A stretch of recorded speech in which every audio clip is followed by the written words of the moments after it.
Yu-Gi-Oh! Is no stranger to referencing existing media with their monsters, and with the card game being developed and published by Konami, one of the biggest video game companies, they take the opportunity to reference their own properties in various cards. Sometimes it's covert, and other times they straight up put the video game characters in there verbatim. Still, Konami usually gets creative in how these monsters reference their games of origin in both artwork and effect, and sometimes the monster references a video game character so obscure that it becomes more well known as a Yu-Gi-Oh! Monster. Regardless, we'll be going over the coolest Yu-Gi-Oh! Cards that reference Konami's own games. Since there are sometimes multiple cards from the same game, we may combine some cards with similar origins for single entries. And helping me with this piece of arcade and Yu-Gi-Oh! History is the guy with the YouTube channel that covers arcades, AT from Software Agents TV. It's time to crack that Konami code together. For a company whose name means small waves, Konami's games and characters have made big waves on the hearts of millions the world over. That was a big wave, small wave joke. Also, Judgment Meter is here due to popular demand and comic relief. I try. Now, let's play the top 10 Yu-Gi-Oh! Cards based on Konami video games. Number 10, the B.E.S. Core Archetype. This is the first of many entries related to the game series Gradius, which is the shoot 'em up where you're a spaceship shooting bigger ships and other space things. In space. Konami loves to include anything from this series in Yu-Gi-Oh! And one of them is a full archetype based around the boss ships from Gradius called the B.E.S., aka the Bacterian Empire ships, with the Bacterian being the main antagonist alien empire of the Gradius games. Also, people have pronounced this game in various ways, Gradius, Gradius, so I'm just gonna call it Gradius since that's how I learned how to say it. Anyway, back to the B.E.S. Being a bunch of final bosses, the B.E.S. monster cards are all big boys, as in they're level 5 or higher, so you generally have to tribute summon or rely on special effects to get them out. Being big, they also have big attack and some destruction protection, but there are some caveats to that. Their main gimmick is having counters put on them when they're summoned, and every time they attack or get attacked by the opponent, you remove a counter. If you can't remove a counter, the ship is destroyed automatically, and congrats, you've defeated the boss. The counters essentially act as a health bar. There are effects that let them normal summon themselves without tributing, but once again, downsides. Specifically, not giving you a chance to put on the precious counters that you'll need. Though sometimes you get a way to protect the core, like with Covered Core, which gives you a chance not to remove a counter based on a coin flip. And as mentioned, the counters generally give the cores extra protection where they can't be destroyed by battle, but when you break it down, this archetype was never very good. Just like the boss of a video game, they were built to be defeated once you find their weak spot, and in this case, the weak spot are those counters. This archetype got a little support referencing the games, with my favorite being the spell card Boss Rush, because it's a boss rush. It's supposed to keep giving you new B.E.S. bosses when the old ones get destroyed by their own effects, but you can't normal summon or set when it's on the field, so it's not really a benefit in the long run. And then if you have Boss Rush out, the only way to get other monsters out on the field is to special summon them, or to wait for your opponent to destroy a monster and replace them with another battleship. When it's dependent on your opponent's actions, that makes this slow, passive, reactive, and regressive. Furthermore, when you get out B.E.S. monsters that are special summoned from Boss Rush, you don't get their counters that prevent them from destruction and have all the other special little effects. So you can put yourself into a position when you're a sitting duck most of the time, and you're just replacing a monster with another beat stick. That wasn't good back then, and it's even worse these days. But at least in Yu-Gi-Oh! GX, we got to see this card used by the 5-time video game champ Lorenzo. Bada bang! He ran across the stage to shuffle Jaden's cards, grabbed them out of his hands, turned away, went shuffle, shuffle, shuffle, and then bada bing! Oh my god, he was so proud of himself. So yeah, in that episode, he used an anime-only trap card called Alert to play Boss Rush during Jaden's turn. He had to cheat in order to make his deck work. In fact, towards the end, he ruined his own field advantage with Boss Rush, so he couldn't summon any monsters. So he plays a card that adds Mystical Space Typhoon to the top of his deck next turn, so that he can destroy Boss Rush, just so that he can summon a monster. But he never gets his next turn, because Jaden just clobbers him. They totally undermine their own card in the episode that's supposed to be advertising it. It's so goofy. The last-ditch effort to save this archetype was with the 2017 card B.E.S. Zelos, based on the Zelos giant eyeball things from the Gradius and Salamander games. This card basically just tells you do whatever you want to make this archetype good. This card lets you add Boss Rush to your hand, your cores can't be targeted, can't be destroyed by effects, you get to special summon an extra core from your hand once per turn, and anytime you summon a B.E.S. core, it gets a free counter, plus a bonus attack and defense boost. It still didn't make the archetype usable, but it made them less painful to play. In the end, these cores tried in Yu-Gi-Oh!, but they couldn't live up to their threat in video games. Number 9, Getsu Fuma and Ryu Koki. Getsu Fuma is the protagonist of the game Getsu Fuma Dan, a lesser-known Konami game from 1987 with a surprisingly detailed plot. It takes place in the year 14,672, where the demons have taken over and it's up to the Getsu brothers to stop them.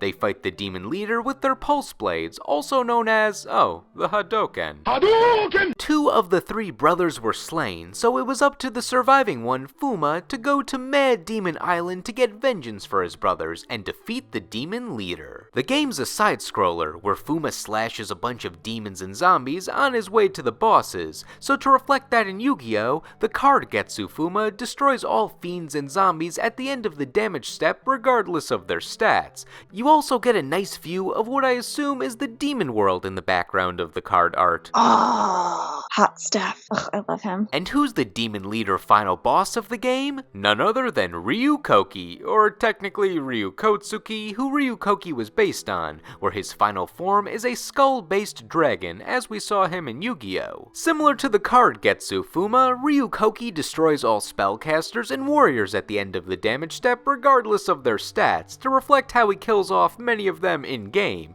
so it's just this endless struggle between the warrior and the zombie destroying each other with their own effects. I guess Ryu Koki was ultimately victorious in Yu-Gi-Oh! Of the two, since he was the more used card, being handy in early zombie decks because he was the strongest zombie that could be summoned off Pyramid Turtle. That being said, the true final battle between these two is on the trap card Fuma Wave, showing the epic final slash that Getsu Fuma is doing against Ryu Koki, where Koki is extended to look more like his video game form. The card lets you destroy a monster with the same attribute as another monster on the field, but a different type, referencing how both these monsters are dark, showing how Fuma would ultimately overcome Koki's stats and effect to win in the end. This card came out in 2019, making it Ryu Kotsuki's most recent appearance on anything Konami related, so if it wasn't for that card, Ryu Kotsuki's latest appearance would have instead been in their anime lady form in one of Konami's Gradius parodies, Otamadeus Excellence. Or at least, that would have been the case if Getsu Fuma Den didn't get a surprise sequel in 2022. Full-on form changes are pretty normal for Ryu Kotsuki across various games. I will elaborate no further, other than saying these are all indeed the same character. Number 8, Tactical Espionage Expert. When I think of Konami's biggest franchise, I think of Metal Gear Solid alongside Castlevania, so a reference to possibly their most well-known character seemed like a welcome inclusion.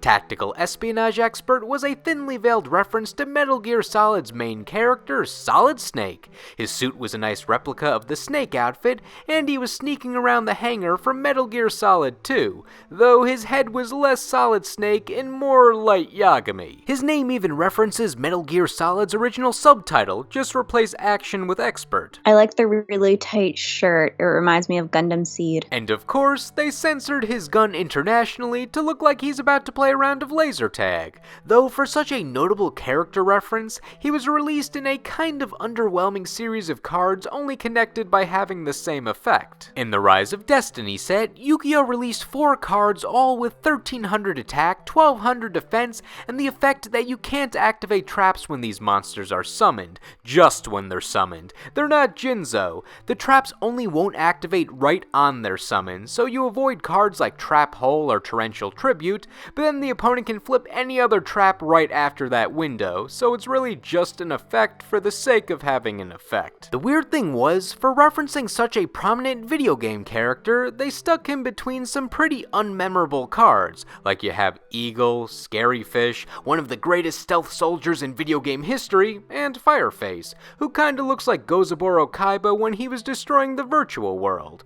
To be fair, these monsters do look pretty cool, but just treating Solid Snake like he's the Earth elemental of these 4 mediocre elemental monsters feels like a waste of a reference that should have had more grandeur. At least give him a unique effect that relates to being a spy or being in Metal Gear or something like that. That being said, the Metal Gear franchise sort of got an archetype with Spiral. To be clear, Spiral is more of a James Bond-inspired secret agent archetype, but if you look closely, you'll see some Metal Gear homages in it. Like, you can't tell me that Spiral Quick Fix isn't Otacon, and monsters like Spy Gal Misty give me some Meryl Silverberg vibes. They may not all be Metal Gear references, but it at least showed that tactical espionage expert walked so Spiral could run, or still walk since they need the stealth. Number 7, Sasuke Samurai and Friends. This is basically going to be the Goemon entry, since Goemon has had a few notable appearances in Yu-Gi-Oh! Now Goemon references usually go unnoticed internationally, since the series has only had a few games localized outside of Japan. It's a platform action-adventure slash-em-up style game series with the main character Ganbare Goemon and his crew, based on the real Goemon. The first game that the US got was one of the sequels on the Super Nintendo, which they renamed The Legend of the Mystical Ninja, and then they de-animate its art style on the box cover. Though still not as bad as Makaruna Makendo's anime removal on its localized box cover. Probably the most well-known card in Yu-Gi-Oh! That references Goemon are the various Sasuke Samurai monsters. In the Goemon games, he was a little robot ninja, and Konami liked him so much that they put him in Yu-Gi-Oh! 4 times, possibly in reference to how there have been a couple of Sasuke robots in the video games. The effects vary from average to subpar, but the designs are all pretty cool. The first one destroys face-down monsters before the damage step, which was useful in early Yu-Gi-Oh! When setting monsters was more common,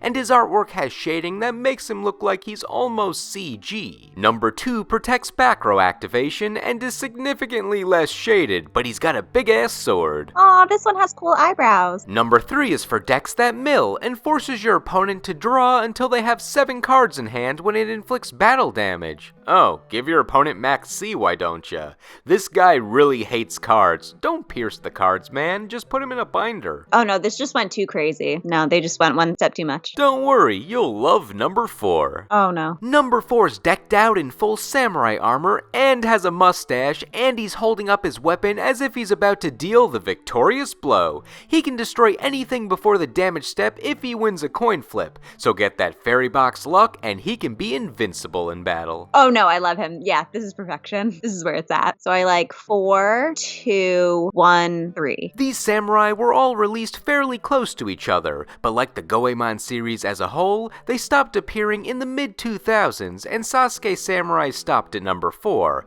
However, a new Goemon reference soon took over. Slowly during and after the Sasuke Samurai releases, we saw the release of the Goemon characters as part of the bigger ninja archetype. The ninja archetype had ninjas from all over, ranging from generic to historical. Instead of their normal chibi forms for the Goemon ninjas in this archetype, they had standard human-sized proportions, but the coloration and hairstyles on them were the same, so it was almost like they were in an alternate reality. It reminds me of a gag in an anime with chibi characters where the character gets serious for a second and changes art styles to look more realistic, like when Panty and Stocking go into their anime transformation sequence. Lady Ninja Yae, based on the Goemon character of the same name, came first in Ancient Sanctuary. Look at that pose, it's a JoJo's. Then Ninja Grandmaster Sasuke, in a less orange form, came in Soul of the Duelist. The titular Goemon protagonist got the monster Goe Goe the Gallant Ninja in 2007, and finally Masked Ninja Ibisu, based on Ibisu Maru, came in 2012,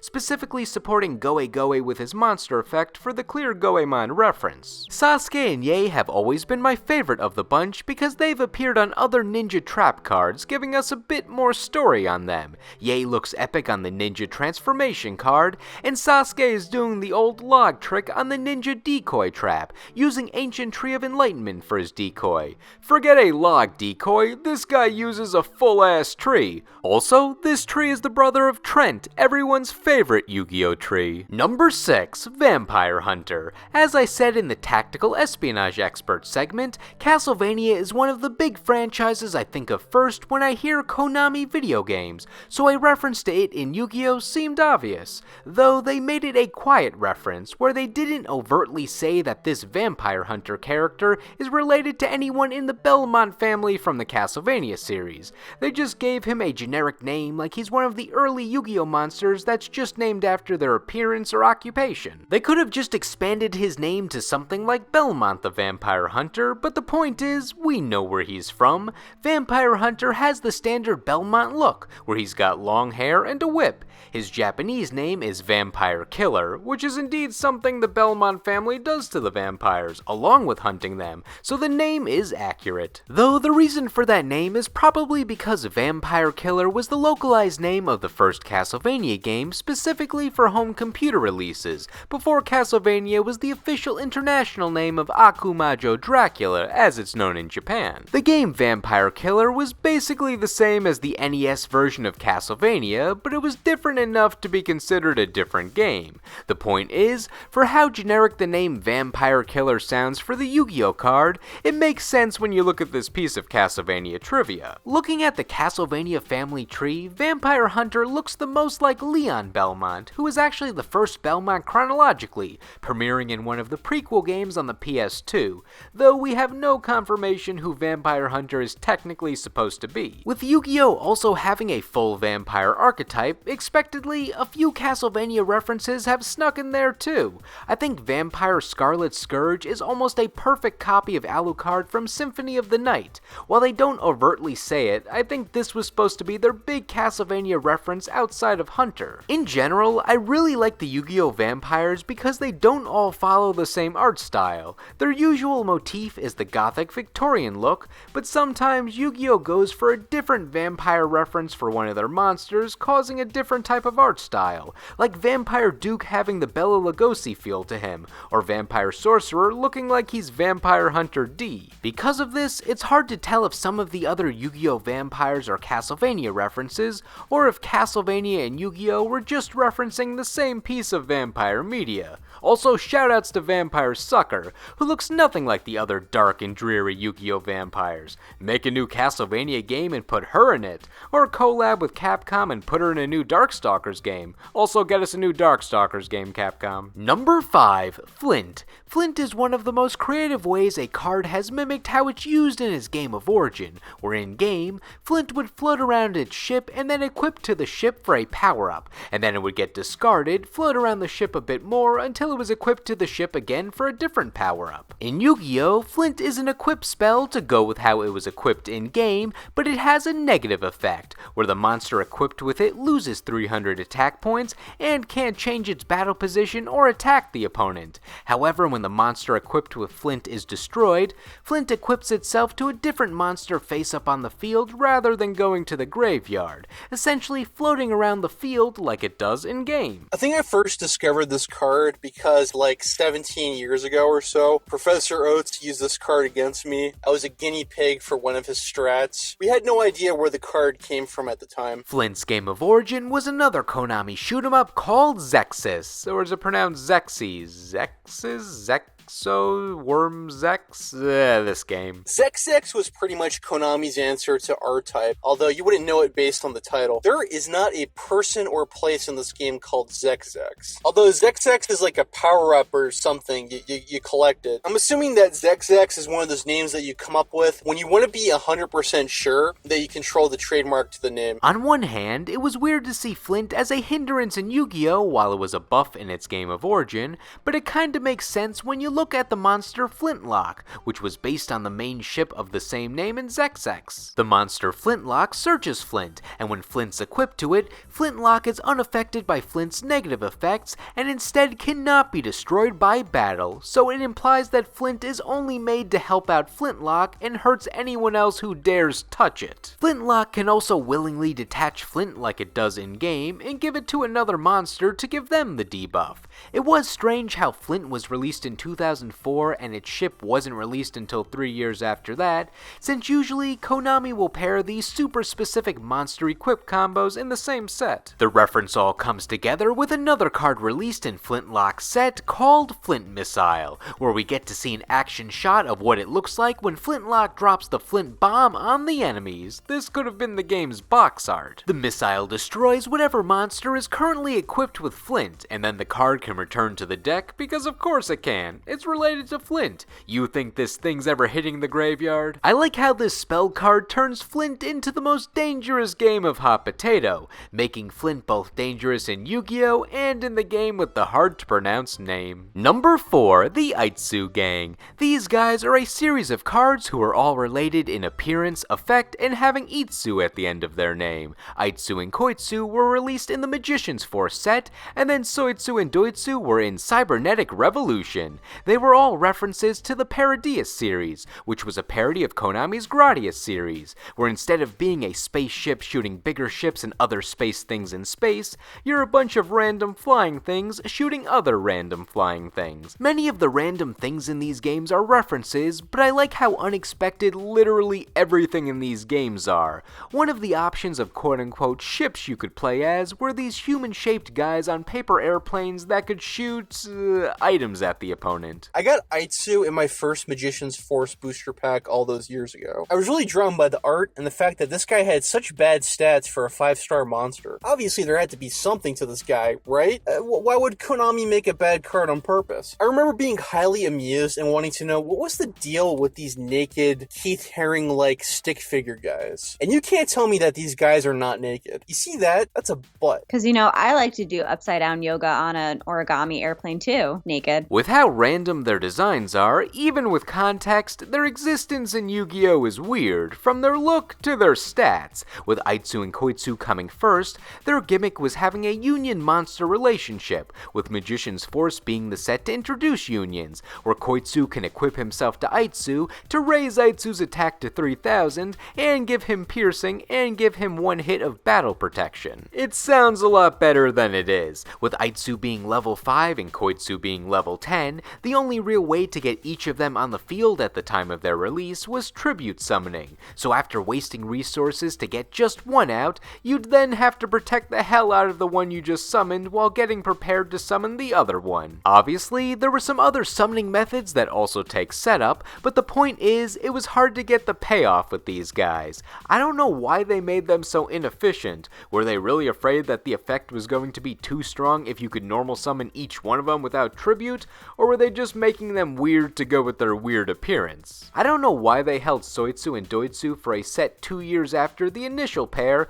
but at least they learned, making these guys much easier to summon, both with a low enough level to summon without tribute in exchange for a slightly lower power boost. Soitsu's attack goes up to 2500 when Doitsu's equipped to him, and he gets no piercing. Aw, he's having lunch doing yoga on an origami airplane naked. The end result is all these guys were never useful, which was to be expected. They were gags from the start, so any extra utility would have just been a bonus. And when I say gags from the start, I mean the real start, their game of origin. I was so excited when I finally got a chance to play the Paradius games. I felt totally robbed. Even their names reflect their comedic nature, with Koitsu, Soitsu, Aitsu, and Doitsu basically translating to an Abbott and Costello bit, meaning this guy, that guy, the other guy, and which guy? For how useless these 4 guys were, dinosaur decks probably recognize them since they all appear on the card Fossil Dig. You know, A-Team Trap Disposal Unit saw a little bit of fringe play. I covered their backstory in a previous video,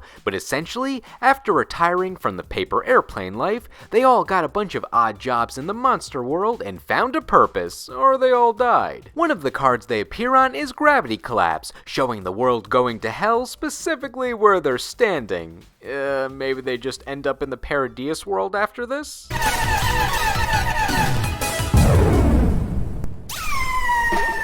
Number 3, Space Mambo. The game Space Mambo was yet another shoot-'em-up by Konami that's pretty obscure due to it being released only in Japan originally and on all its re-releases. It's pretty standard, but its main gimmick is all the boss ships are themed around sea life, with the final boss being a Mambo ship. Mambo is just Japanese for sunfish, so that's the premise of the game. You're basically fighting against a giant sunfish. When they brought this ship to Yu-Gi-Oh!, they inverted the joke a bit, turning the spaceship shaped like a fish into a fish that's also a spaceship, or spaceship themed. They're not really clear on what it's made out of. They also changed its name from Manbo to Mambo in English, but the reference is still there. Also, there's something in the background, and I can't tell if it's just another fish or if that's the original ship spying on this fish, modeling its design after the fish's likeness. Even without knowing that this is a reference, this card stands out. It's a 1700 attack normal level 4 water monster. It came out in 2005, when its stats could suffice as something like an early game beat stick in a legendary ocean deck, though it was already outclassed by 7-colored fish at its release. But still, 7-colored fish can't fly in space. Even with its lore explaining that it's from a video game, I just accepted that this fish exists in space with no other context. It's Yu-Gi-Oh! We've seen weirder things. I also love how its lore name drops a super civilization, elaborates no further, and leaves. A space mambo floating in the vast universe. This living relic was found in the ruins of a super civilization on Alfred 4. Cute! It's a space fish! Blub, blub, blub. I like it. This isn't even the only sunfish. Yu-Gi-Oh! Loves them. There's also Nimble Sunfish, who definitely looks like he could fly around in space, and Needle Sunfish, who looks like the Space Manbo when its front is open shooting out its missiles. And expanding to Konami as a whole, there are some sunfish ships in the Parodius games. It's funny because in the game Space Manbo, the titular battleship is supposed to inspire dread, like a Star Destroyer. But then in the Parodius games, he's this goofy little fish in outer space. Konami sure likes to take the piss on their own product, huh? Number 2, the various shoot-'em-up enemies. This entry will be dedicated to all the random enemies that we see in shoot-'em-up games that Konami decides to put in Yu-Gi-Oh! These monsters tend to be one-off effect monsters that don't really go with any archetype, but they're a fun reference that may have a niche usage. Probably the most reoccurring enemies across various Konami shoot-'em-ups are the Moai heads. We tend to think of the Moai as Gradius grunt enemies, and they are, but it goes a little bit deeper than that. They were first introduced, they were originally from Easter Island. But as far as their inclusion in Konami games is concerned, they first appeared in an arcade game called Pandora's Palace. The legend is that apparently somebody on the Konami staff looked like a Moai, so they included them in the games to make fun of him. I wonder if he was in on the joke or if he never got it until it was too late. I'm not sure if the normal monster, the Statue of Easter Island, was meant to be an overt reference to the in-game Moai heads or was just a coincidence, but if it was meant to be a reference, it has the honor of being the first Yu-Gi-Oh! Card based on a Konami game. The more clear Moai head reference was with the card Moai Interceptor Cannons, which could flip itself face down once per turn, sort of emulating how they can pop out, blast you, and then go back into hiding until they want to blast you again in-game. Another common enemy turned into a monster is Ducker Mobile Cannon, based on the Ducker enemies in Gradius. I like these guys because they just took a gun and gave it legs. Brilliant. Also, if you kick its head, it just goes down because there's no arms. Next up is Solar Flare Dragon, who had some uses in early burn decks, inflicting 500 points of damage during each end phase if another pyro monster was on your side of the field. You might remember Solar Flare Dragon from the game... where is he from? This one's interesting because it seems to be a composite of several sources. In the arcade game Salamander, which is a Gradius companion game, the boss of the third stage is called the Intruder. It's a fiery dragon made of solar flares. In some versions of the game, the level is called Burning Chaos or Hell Prominence. And the Japanese name of this card is the Prominence Dragon. There's also bosses and enemies in other games that are made of solar flares. Why is it on fire? Did you put it on fire? No, he's happy being on fire. Look at his smile. You should help him. He's probably really hot and sweaty. And finally from our batch for this entry, there's the Trap Option Hunter, based based on the Option Hunter enemies from Gradius, who would try to steal your assist power-ups called options. To reference how they steal in-game, when you destroy one of your opponent's monsters by battle, this trap lets you gain life points equal to the original attack of the monster just destroyed. It would have been more fitting if this card had a take control of your opponent's monster effect, but that could have either been incredibly busted or very restricted in when you could activate it. There's generally no middle ground with those types of effects in Yu-Gi-Oh! Honorable mentions: Nano Breaker. The name's a reference to the game Nano Breaker, but it's another tactical espionage expert situation, where the monster is inspired by the game, but it's not a one-for-one copy of the main character, in this case Jake the Cyborg from Nano Breaker. Lacunga. Lacunga was in the Paradias series as an enemy, where occasionally he would be dropped down like he was in a crane game. Looks a lot less lovable on the card though. Brain Golem. His Japanese name is just Golem to go with his enemy name in the Salamander and Gradius games. He attacks with tentacle arms and creepy eyeballs there. And behold, he has tentacle arms and creepy eyeballs here. Also a lot of orange. Ultimate Baseball Kid. He's the main character from Konami's baseball video game series, Jikyo Powerful Pro Yakyu, usually localized to Power Pros. This is one of those references that would fly over most Americans' heads, but I got the reference because I really like Konami Crazy Racers. It's a fun way to dance around the monster's identity because he is in fact an ultimate baseball kid. You know, it's hard to play sports when your bat's all spiky, but you know what? He's really into it, so it's okay. And his hat says fire. And so does his eyes. And so does his attribute.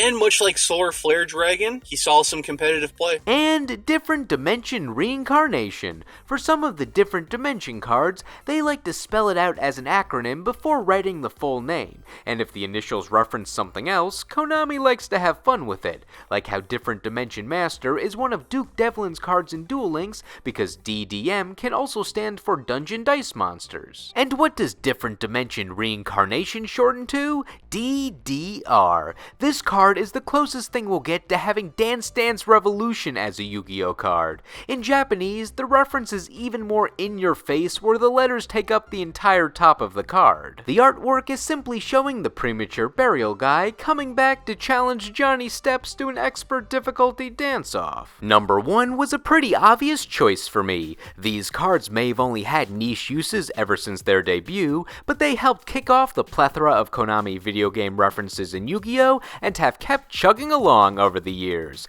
Number 1, the Gradius ships. While technically not the first card to reference a Konami video game, the Gradius card was the first Konami video game card to get continuous support, expanding its references throughout Yu-Gi-Oh! First off, its name. Calling it Gradius was a localization thing. Its Japanese name was the actual name of the ship in the game, being Super Dimensional Fighter Vic Viper, with Gradius just being the name of the planet that Vic Viper was defending in the game. So I'll correct that misnomer and call this ship Vic Viper for this segment. While this reference could have just sat as is and been a fun piece of trivia for a random normal monster, Konami wanted to honor the protagonists of this game series more. Initially, Vic Viper just got cards that only supported itself, being Cyclone Lasers and Gradius' option. Cyclone Lasers was a minimal equip spell, just giving Vic Viper a 300 attack and defense boost in the vein of those Legend of Blue Eyes equipped cards, along with some piercing damage, possibly in reference to the Duke Devlin Joey duel where he used Fairy Meteor Crush with Vic Viper. And Gradius' option was a monster that special summoned itself from the hand if Vic Viper was on the field, and it gained attack and defense equal to what Vic Viper's currently was, mimicking how the option weapon in Gradius and related games would follow the ship around and act as an extra attack for a short period of time, which was just as strong as Vic Viper's normal attacks. In Japanese, this card was just called Option to make the reference even more overt, with those being the only 2 Vic Viper support cards though. A deck themed around the Vic Viper card was pretty impossible, unless you have that Heart of the Cards luck, so Konami expanded the Gradius references to add even more ships from the games, many of which supported each other. Vic Viper got 2 upgrades with Victory Viper XX03 and Vic Viper T301.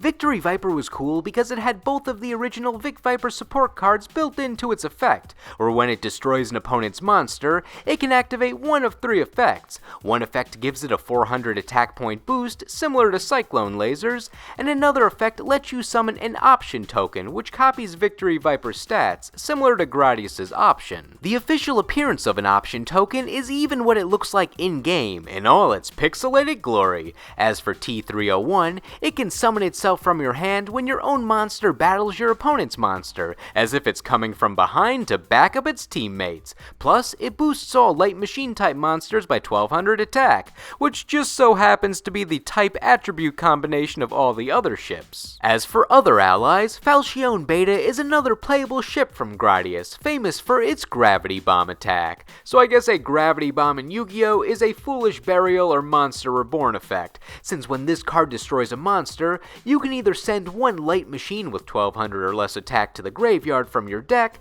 or special summon one from the graveyard. Lord British is another prime member of the Gradius lineup, originally showing up in the spin-off Salamander before joining the Gradius team full-time. Like Victory Viper, Lord British gets one of 3 effects when he destroys a monster in battle, including its own option token. And Jade Knight protects light machines with that special stat of 1200 or less attack from traps, and when it's destroyed, you can add a light machine from your deck to your hand. That's a pretty nice variety of effects for a bunch of ships that were essentially just model swaps of each other originally. How dare you? These guys are out there risking their tails fighting for your freedom, and this is the thanks they get? I'm sorry, I won't speak of them so flippantly next time. I'll have you know that they all have very long and convoluted backstories that don't actually appear in the games. Like, for example, there's an entire Vic Viper lineage, Lord British is an actual lord, Falchion Beta has special gravity weapons, and Jade Knight, he's a green guy. And that makes him cool because green's my favorite color. And while we're at it, why not give a shout out to Blue Thunder T45, who's actually from the game Thundercross,